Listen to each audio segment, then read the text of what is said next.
Now, I know a lot of our listeners are right in that age group. They're adult children, they have senior parents. And of course, the senior parents are going to be of all different levels of competency today.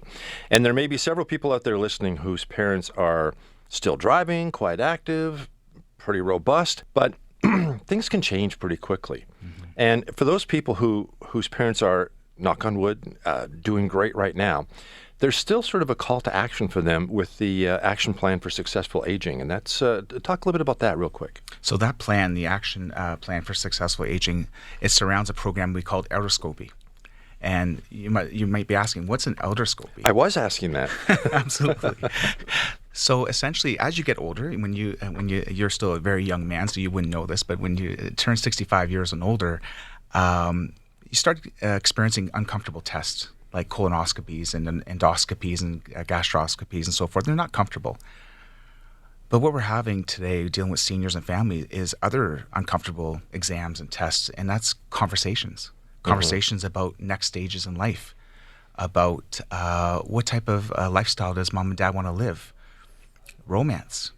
Do they want to date after their partner passes? Driving. What are they going to do if they can't drive anymore? Who are they going to talk to? Who's going to drive them? And lastly, end-of-life planning. These are difficult conversations. And so that's why we call it the elderscopy. And it's so important that we have these conversations. You just mentioned, people will say, my mom's not ready yet. She's doing great, still driving, visiting friends and family. But recently we had someone fall, a mom named Mary, who broke her hip. And now she's in the hospital and the family isn't ready. They never had this challenging conversation. They never talked about mom, what she wants, what's her wishes. 70% of these conversations happen in the hospital and families aren't ready. And then you have a son who parachutes or helicopters in from Toronto, and you have someone from Vancouver, and it starts arguments. They don't know. They're arguing more about the care versus actually focusing on what mom's wishes are for the next stages in life. And so we created this program, a fantastic program that really highlights the 6 questions. And it's such a great program to have. So let's take care of that now. Let's have these conversations now. Let's go through these painful conversations.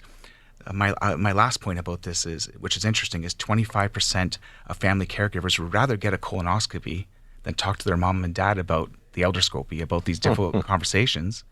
And even more interesting is that 35 or 36% of seniors over the age of 70 would rather get a colonoscopy than talk to their kids about romance or next stages in life or end-of-life planning.